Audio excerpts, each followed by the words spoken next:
Welcome to episode 2 of I Am Soul Searching. I am your host, Ana Sofia Garcia, author of The Luminary and I Am Soul Searching Revelation. And today we're going to be discussing anxiety. It's something I discuss and I'm open about in my book. Battling through depression, anxiety, and dyslexia that I only realized I had later on in life as an adult. And also discussing some topics that I also discuss in Healing the Inner Child in my book. So if you're interested in finding out more about my story, again, my book is available on Amazon, Barnes and Noble, and other retailers throughout the world. Um, so, yeah, I don't think too many people know that I battled with anxiety because, you know, they see me, hosting a podcast, or they've seen me over the years being very open about, things I was going through in my life and the many discoveries that I've had throughout my spiritual awakening and my whole soul searching journey, trying to find myself, defining who I really am, what that really means to me. Um, and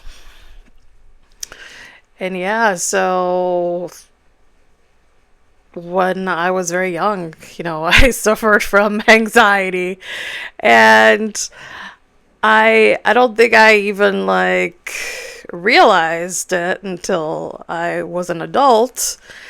Um, and thankfully, I had the awareness to be kind to myself and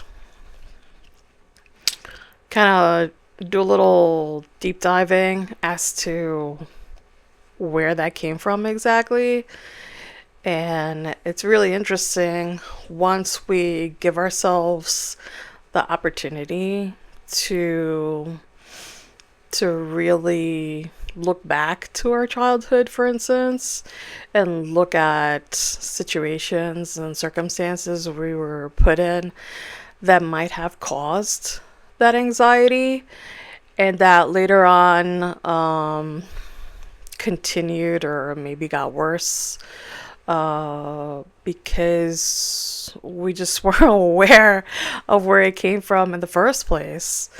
Um, so if that's something you're going through or if you've experienced or overcome, please feel free to share in the comments. And again, if you want to be a guest on our podcast and share your stories, reach out to me and apply at our website, www.iamsoulsearching.com/podcast. I'll drop the link in the comments for anyone who's interested in being a guest. So yeah, so I suffered or I battled with anxiety and depression also. And I wasn't aware, like I said, that I had dyslexia from a young age. And it was through deep diving a little bit into my childhood, really analyzing things that I've gone through, like for instance, being an immigrant coming from Europe at a young age, at 5 years old. I tell my story in my book if you want to learn a little bit more. But yeah, so that whole experience, the anxiety behind, at a very young age, I was separated from my dad. Um, separated from people that I really loved, like my parental grandmother, who has been like throughout my life really my mother figure. And I was separated from the people that I really loved because, they tried to live the American dream and come to America and explore, the possibilities that America would give immigrants at that time. And so, just looking back, to things that I had to experience as a child, um, that before I never really stopped to consider, and to have some grace and be kind with myself. That, yeah, like I've been through some tough situations. Like I then had to leave because my mom and I then traveled to the United States. Um, and but then that was another form of abandonment because I it was nice to come meet up with my dad and my grandparents and things like that, but then I had to leave behind my other grandparents, so my other family members, my friends, my home, my toys, and all those things that made me feel safe and at home, you know? And just also kind of leaving behind uh, my culture and and just a totally different way of life. And little by little, that created a little void in me, really, that today, um, you know, as a older adult, I was able to understand, where the void came from and things like that. And yeah, so I went through that experience of being an immigrant, those different levels of abandonment at a very young age. I came here when I was 5. And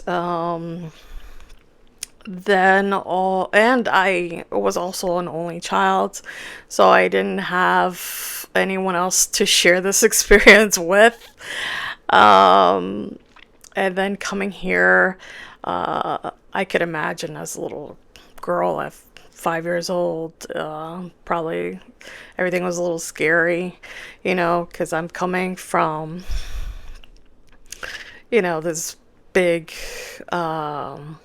beautiful home in my country, and yeah, in the countryside with tons of animals and this and that and the other thing, and nature. Used to climb cherry trees, and now I'm in a city, sleeping in a couch with my parents and lots of other people that were immigrants all in one cramped up apartment. Um, so, what I mean to say is like, sometimes we don't make time to really think about our inner child and really observe like all the things we've been through that really affected how we feel today. And then as I grew up, and even as a young child, my childhood was kind of robbed from me in a sense because um, not only did I have to like pretty much fend for myself in a sense because I couldn't depend on my parents to help me, right? With English, or help me with math, or whatever the case could have been, because they didn't know. My parents did, like, my mom, I think, went up to the third grade. My dad went up to second grade, something like that. So it's like my parents are not well educated. For instance, my grandmother was illiterate. Like, I'm literally the first person in my family to get a college degree.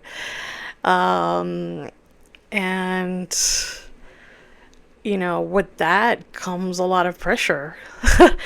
So here I am, 5-year-old kid growing and just having to become the adult because, now I had to be the interpreter, the translator, the problem solver, and many times the mother figure,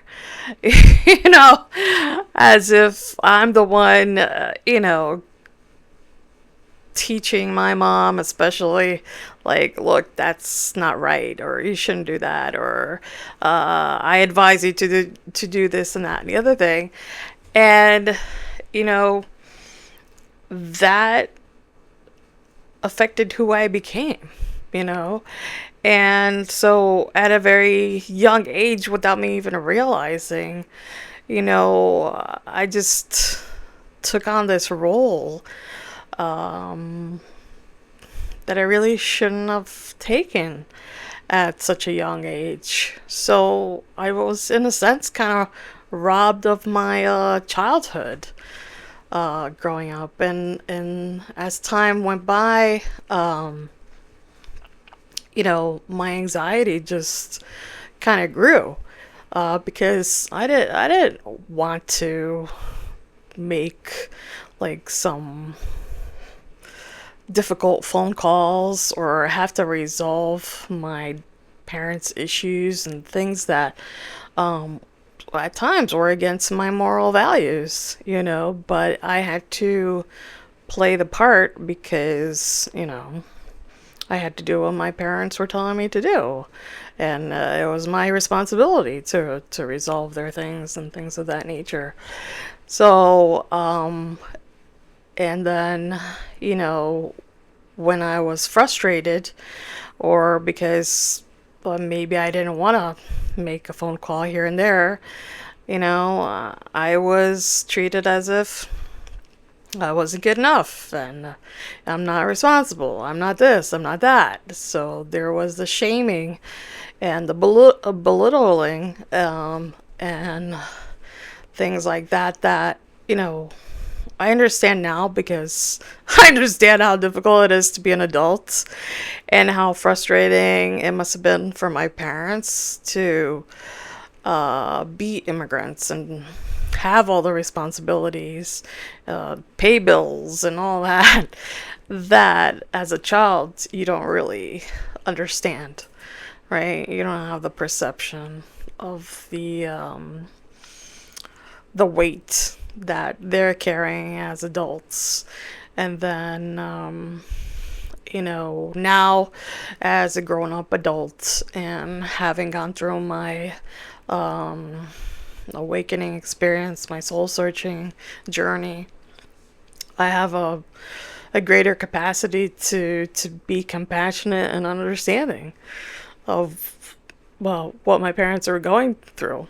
So it doesn't mean that what they did or what they said was right. It just means I get it. Just like I'm not perfect and I've done a lot of things or said things that I might regret or I could have done better, but that doesn't make me a bad person. That doesn't make me a bad parent. It doesn't, make me a in the past bad wife or things of that nature. So yeah, so that's really where my anxiety came from. And like I said, as I grew up as an adult, um, I at times my anxiety flared up. Like it was very hard for me to handle being around others, being pressured to talk in a group, being pressured to introduce myself. I hated that. That was like the worst for me. I remember I was an adult, like in my 30s, I think.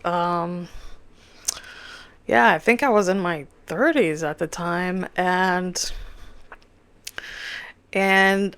I was still battling with anxiety. I was, in a classroom setting, and I had to introduce myself. Everybody was going around in a circle introducing themselves, and I forget exactly what we were saying, like what our background was or something like that. And I literally had a panic attack because I knew my turn was coming up. And I was getting nervous, felt myself turning red, red in the face and things like that. So I literally had to leave the classroom and go to the bathroom to calm down, to do some breathing exercises, to splash some cold water on my face and things like that, and just tell myself, like, it doesn't even matter. Like, what they think about me, how they perceive me, really doesn't matter. Like, life goes on. Like, it's really irrelevant to me what those people think, how they're gonna perceive me, it's so irrelevant. And with time, I was able to build that confidence in myself, and with doing things like this, like this is how I really addressed my issue with speaking up for myself, for instance, because I was not able to do things like this before, guys, and nowadays I've done presentations, I've had leadership roles, all sorts of things that requires you to be confident, and not flare up in the face when somebody makes you feel uncomfortable, or flare up in the face when somebody accuses you of something that you didn't do. That was something that I also developed as a child, whether it was my fault or not. Like, my parents made me feel that I was always at fault. So, as an adult, regardless if what people were accusing me of was true or not, like, I literally lived that moment as if I truly was at fault.